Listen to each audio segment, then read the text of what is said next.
Okay, focus. 10. Only 10 games. One the best, the rest somewhat best. I eat games for lunch. Lunch? Did I eat lunch? No. Focus. Games. 10. Only 10 games. But what day is it? Crap. Hey, Muck, you gotta get out here for your top 10 games. Oh, yeah. Here we go.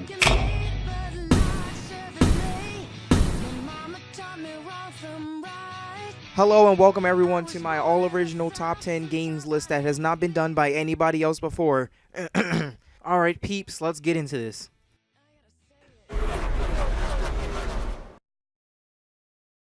Downwell, a simplistic game that made its way from PC to mobile to Switch, and brings a unique experience that makes for an engaging arcade go-for-the-high-scoring type game, but there is progression to it, and there's many unlockables such as palette styles, backgrounds, and there are levels that you can go through until you make it to the end.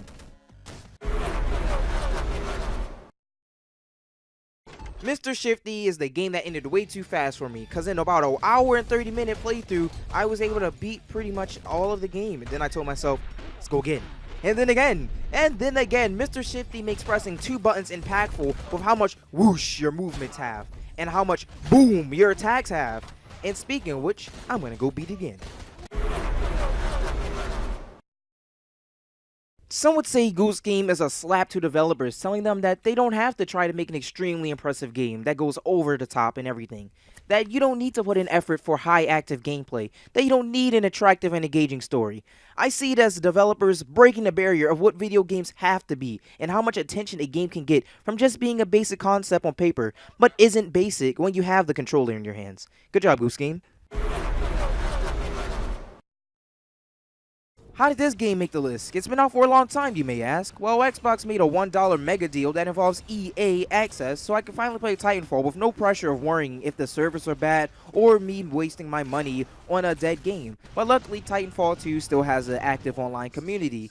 Titanfall is a treat, and something that changed first-person shooters for me because of its fun concepts that are introduced in the game. Wall running, escaping in chips, random AIs that make the game feel super active, and its obvious hook, the Titans. All this makes a hectic, thrilling experience that takes a long time of playing to make it feel stale. Sorry, Overwatch.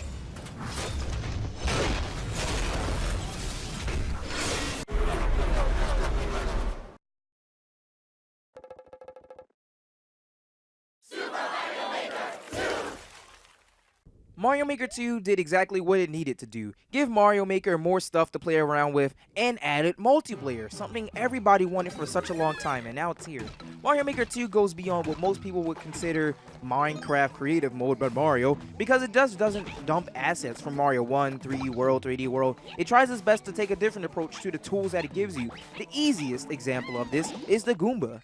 You can make a Goomba big, stack it with other small Goombas, and give it wings, and even add another special Goomba. And this stack that you were looking at is not seen in any other Mario game besides Mario Maker 1, excluding the special Goomba up there. And another example of this is Link is in the game with an actual sword that you can use and actual items such as the bomb and bow and arrow. And wow! This is extremely promising for Mario Maker because who knows what they can add. This makes the gameplay of Mario Maker 2 just so expansive, because now what if they added Sonic with a spin dash, homing attack? Everything is now open in a win right now. So Mario Maker 2, extremely excited for the future of this game. And yes, that's beautiful, Link.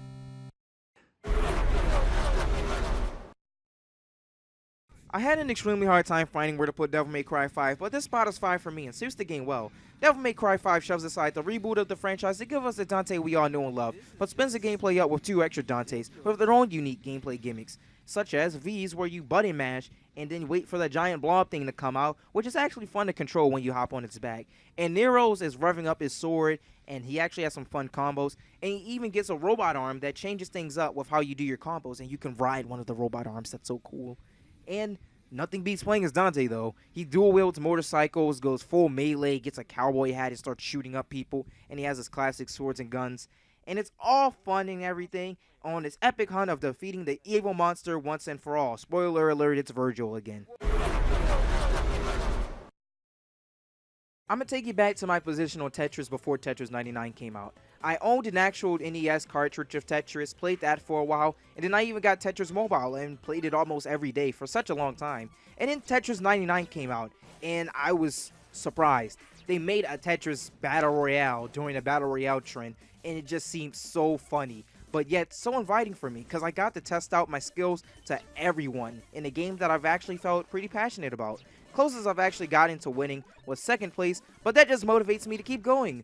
Along with these cool themes you can buy by earning tickets from daily missions or challenges, however you see them, the game deserved my $10 by buying the Big Block DLC, that is the most weirdest name for it, which gives the players options for 1v1s, maybe group up to fight AI or actual people, and you get to hone your skills in marathon or training.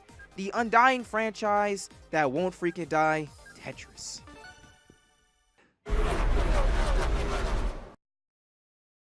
I'm going to say that Pedro made it all the way up on his list because I was extremely hyped for this game, and it delivered the hype back to me. The idea of a 2.5D shooter has been explored before, so Pedro has to do something different, and that's by making you the most coolest guy to hold two guns at once. The ability to slow down time and take out multiple enemies and do kick flips on a skateboard into someone's head is a joy, but the game somehow makes you want to try each level again and speedrun it. How does it do this? The ranking system at the end is one factor. The fact that you can kill every enemy for a better score, and you can somewhat parkour through the stage by wall jumping, rolling, and slowing down time, all blends together to mesh this fun and enjoyable shooter. Something I've noticed recently in Devolver games, such as Minute, Enter the Gungeon, and now My Friend Pedro, is that there's always some comedic value to them.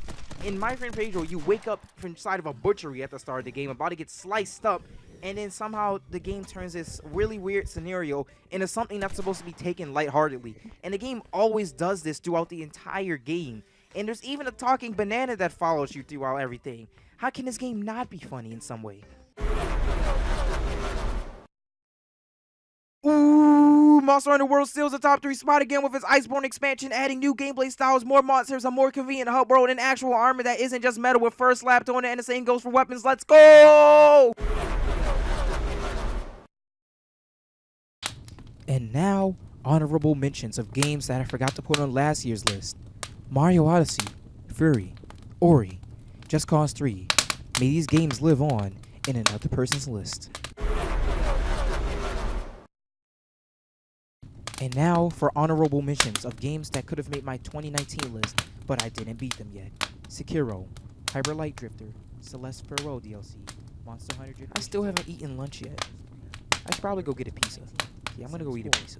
Roblox, Little Big Planet 3, Super Hot VR, Beat Saber VR. Thank you for your time. And now, honorable mentions of best mobile games. Trivia Crack 2, Clash Royale, Dragon Ball Z Dokkan Battle, Dragon Ball Legends, Flying Gorilla!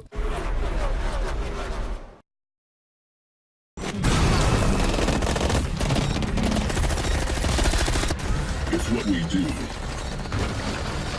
We're the regiment.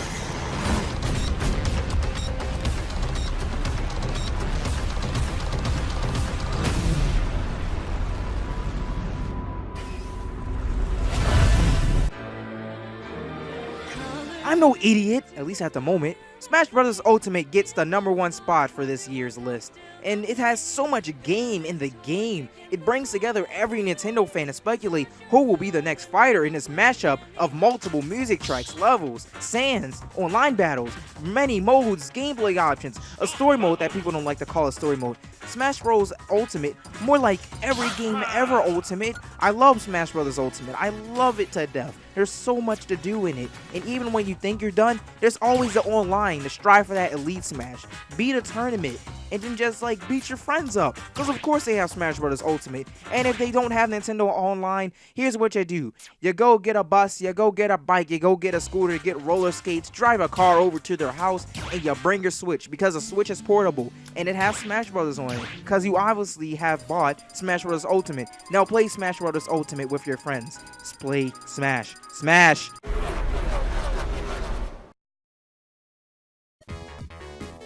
Well, everyone, I've done it. I've uploaded to 2019. Not consistently, but we've made it. Anyways, I would like to thank everybody that's watched this video and has watched everything else. But I really need to say, I do believe that I can keep going.